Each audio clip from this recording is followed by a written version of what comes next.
Welcome to DBL, everyone. We are so glad you're watching. I'm Tori. I'm in for Sam on the right camera. Let's get right to it today. As I'm sure you've probably heard, there's some really big, even historic news from right here where we shoot in Colorado. Donald Trump is no longer eligible to run for president in 2024, all because of the January 6th riot at the U.S. Capitol. Now, that's according to the Colorado Supreme Court that ruled his name should not be on the state's primary ballot.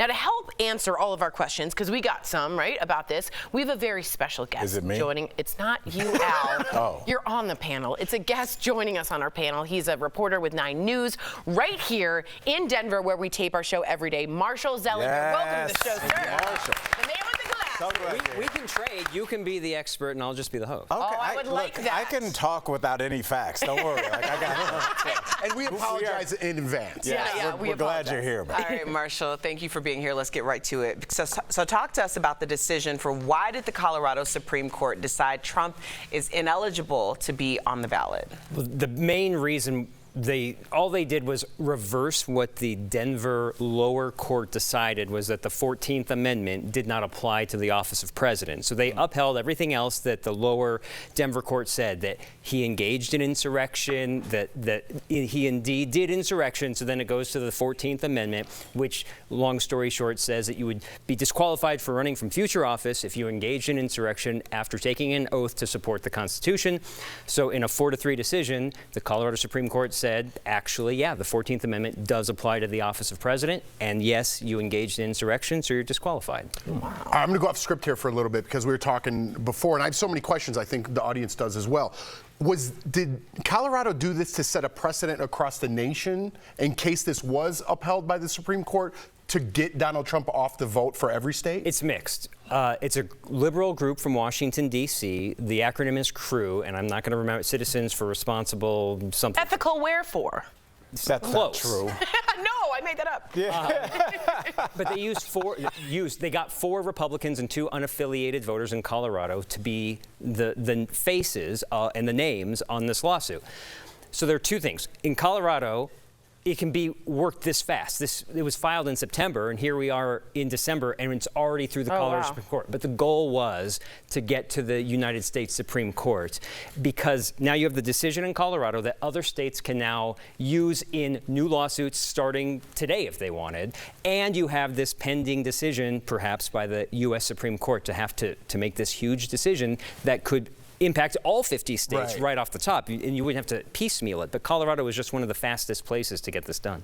Wow. So basically, the Supreme Court, what their decision on with this Colorado affects the whole nation. Right, yeah. It's going to set the precedent. But it could erase. It could erase what happened in Colorado if the Supreme Court gets this and says, insurrection needs to be decided by a criminal court, not a civil case. That would make it all go away, and we're back to where we were in September before the lawsuit. All right, I don't want to take up all the time, but what's Trump and his campaign thinking about this decision now? Well, I was actually, I'm going to look at my phone because I was just I was reaching out to the attorney who was making the argument. No response yet. I was reaching out to the attorney who made the argument in front of Denver District Court and the Colorado Supreme Court. I know last night he was waiting to get approval for something, but we have a statement from the Trump campaign spokesperson who said the Colorado Supreme Court issued a completely flawed decision. We will swiftly file an appeal to the United States Supreme Court. If they file that appeal by January 4th, Trump's name will still be on the ballot in the primary in Colorado because they have to get sent to the printer on January 5th.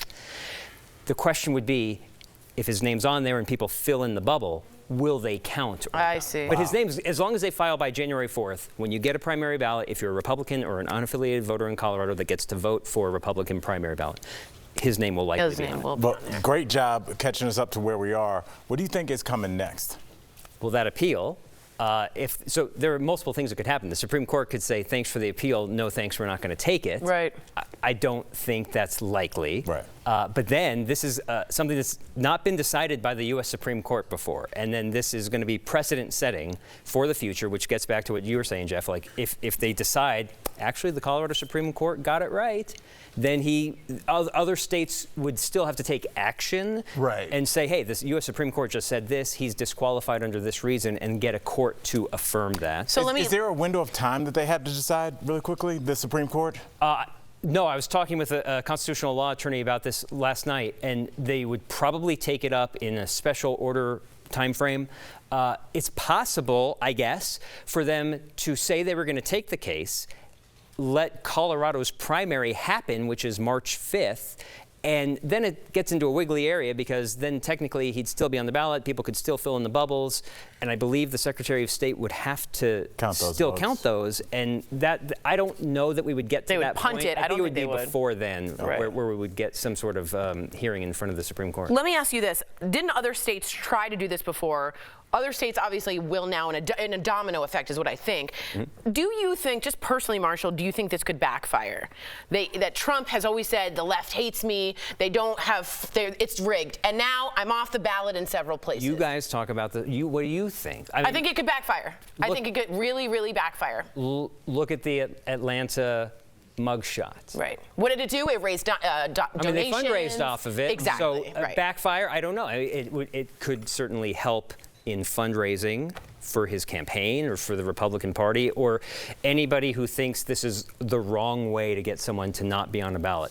Michigan was one of the states that tried, and I believe their Supreme Court said that Congress has to act for the 14th Amendment to take effect. So Congress would have to say, this person is disqualified because of the 14th Amendment. So anyone in Congress would say, I say he violated the Section 3 of the 14th Amendment. No, it would have to come to a vote in front of I don't know if it's a majority vote or two-thirds vote, something like that. Yeah, but the intent being like a bill, that a state couldn't make that decision, that a state court couldn't make that decision, that only Congress. So that's what Michigan said. Colorado Supreme Court said, no. A state it's just like saying, is someone 35 years old? Right. Are they born in the United States? Yes. This is a qualification question based on Colorado's election law. And some of the dissent by the justices that didn't agree said this never belonged in Colorado's election law should not have allowed for this to come into play. That, you can decide that 35 years old, U.S. citizen, resident, all that. But this is something that Congress needs to deal with. Interesting. Okay. Wow. So the ball's been hit. We just have to see where it lands. That was pretty good. That's not it. It's a baseball analogy. That's not one at all. He hit it out of the park, Marshall. Thank you so much for being here that's one. answering all of our questions, honestly.